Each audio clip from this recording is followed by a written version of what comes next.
पिछले 7-8 दिनों से इस आपत्ति का मुकाबला हम सब लोग सब प्रकार के प्रयासों से कर रहे हैं। जो अंदर में जो लोग बैठे हुए हैं, जो अटके हुए हैं, उनके प्रति भारत सरकार को, उत्तराखंड की सरकार को और देश की जनता को उनकी सबकी बहुत चिंता है और हमारी सर्वोच्च प्राथमिकता है कि किसी भी प्रकार से उनकी जान बचाए, उनको बाहर निकाले। आज करीब 2 घंटे मैंने हम लोग सभी कंसर्निंग ऑफिसर जो यहाँ काम कर रहे हैं उनके साथ सभी प्रयासों के बारे में टेक्निकल चर्चा हुई। इसमें विशेष रूप से जो टेरिन है हिमालय का, इसमें एक प्रकार का स्टार्टा नहीं है।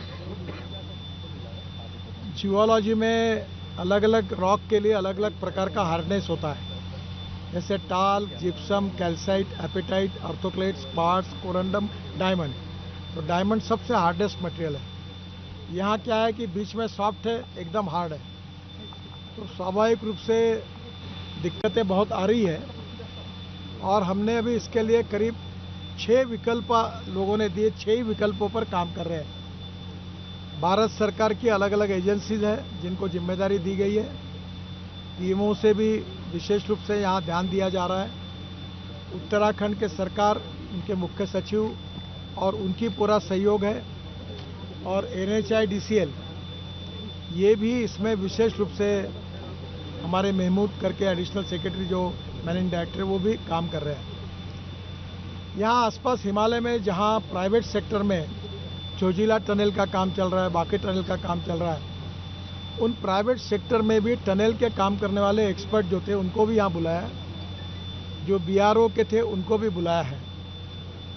इसमें सबसे पहली बात यह है कि जो लोग अटके हुए हैं अंदर में, उनको हम मेडिसिन और विशेष रूप से जो फूड है वो उनके पास पहुंचा पाए और उनसे कम्युनिकेशन प्रस्तावित करें। पहले एक लाइन थी, अब स्पेयर में और दूसरी एक लाइन हमने करके रखी है और इसलिए स्वाभाविक रूप से उनको आने वाले समय में फूड पहुंचाने में, मेडिसिन पहुंचाने में कोई दिक्कत नहीं आएगी। ऑक्सीजन की लाइन भी है और हम इस प्रकार से पूरा पहली बात ये कर रहे हैं कि उनकी रक्षा कैसे करें, उनकी जो आवश्यकता है वो उनको कैसे मिले। पूरे ऑपरेशन में सबसे बड़ी प्राथमिकता है कि उनकी जान बचाए। यहाँ जो अनेक प्रयास चल रहे हैं, ऊपर से वर्टिकल, हॉरिजॉन्टल, अनेक प्रकार के ड्रिलिंग मशीन, टेक्नोलॉजी, अलग प्रकार के अनेक प्रकार पे काम हो रहा है, जिसका मैंने और मुख्यमंत्री जी ने पूरी तरह से उनका प्रेजेंटेशन और उसका पूरा अभी तक का रिपोर्ट लिया है।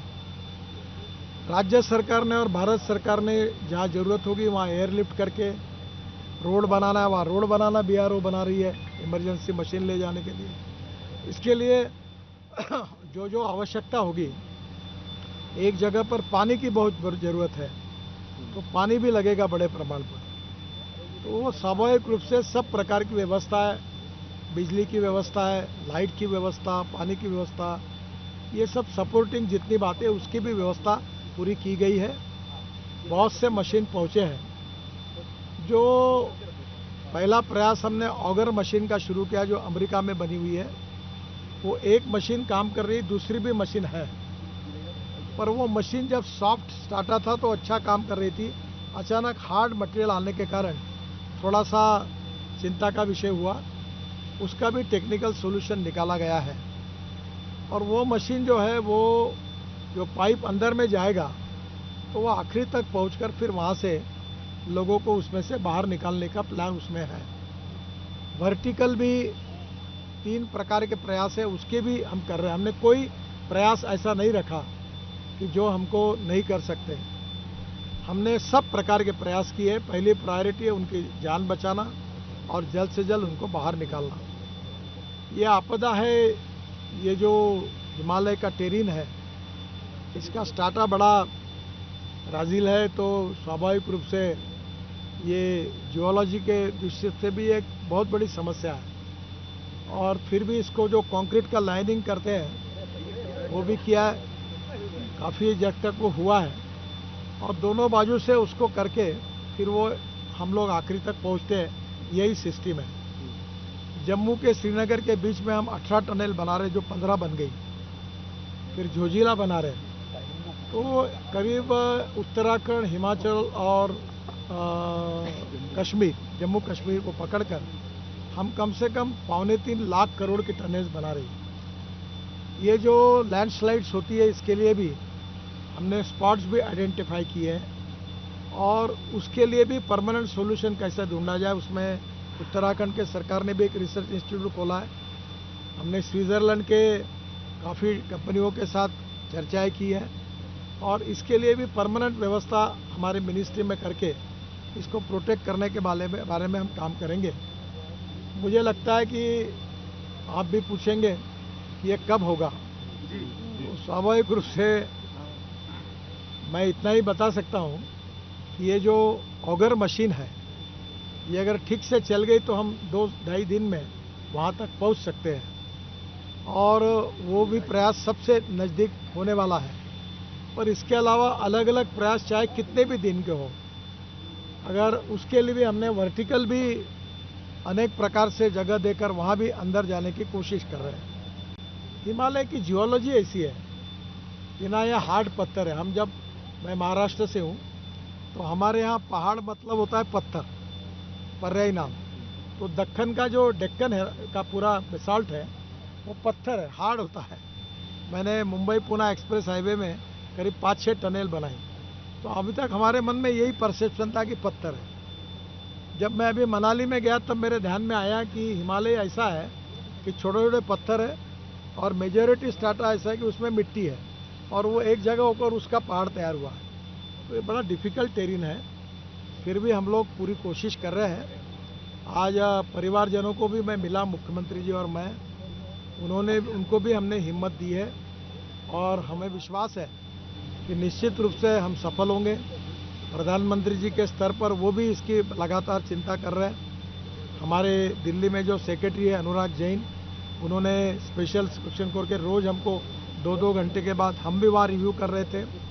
बाद में उत्तराखंड की सरकार ने बहुत अच्छा सहयोग किया है, उनके सब डिपार्टमेंट यहाँ काम में लगे हैं। भारत सरकार के अनेक डिपार्टमेंट, रेलवे से लेकर ONGC तक, उनकी अलग अलग कारपोरेशन, उसके एक्सपर्ट लोगों की मदद ली है।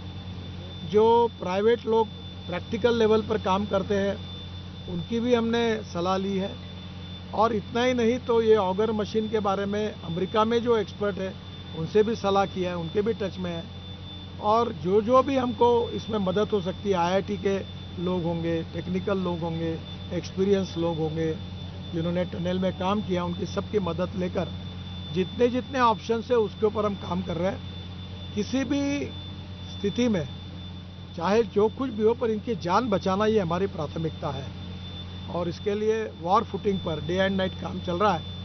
और मैं इतना ही उम्मीद करता हूँ कि इसमें हमको निश्चित रूप से सफलता मिलेगी और उनकी जान हम बचाएंगे। और तब तक निश्चित रूप से उनको अंदर में जो लोग हैं, वहाँ लाइट है, काफ़ी खाली जगह है, लोग घूम रहे हैं, उनसे कम्युनिकेशन हुआ है और वहाँ उनको अभी हम लोग बाकी बातों के साथ इलेक्ट्रॉनिक्स और टेक्नोलॉजी का उपयोग करके हम लोग अलग अलग प्रकार की डिफेंस के सेक्रेटरी से बात हुई है कि ऑप्टिक फाइबर केबल डाल जाए सकते क्या, पानी के लिए भी व्यवस्था हुई है, ऑक्सीजन की भी व्यवस्था हुई है। और अभी उनका मॉरल ठीक है, वो भी हिम्मत से लड़ रहे हैं। एक प्रकार से एक आपदा के साथ लड़ाई है, सब हम लोग मिलकर उसके ऊपर जीतेंगे, यही हमारी पॉजिटिविटी के साथ दृढ़ विश्वास है।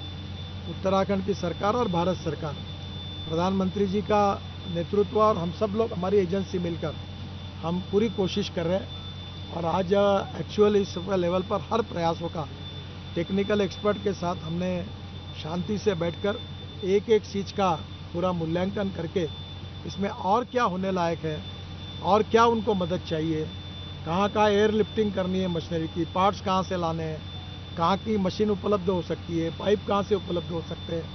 हमारे PMO के अधिकारी भी आए, उन्होंने भी इसमें बहुत मेहनत करके वो भी लगातार कोऑर्डिनेट कर रहे हैं। BRO भी है, सभी राज्य सरकार और भारत सरकार के संगठन डे एंड नाइट युद्ध पातळी पर, यानी वॉर फुटिंग पर हम काम कर रहे हैं।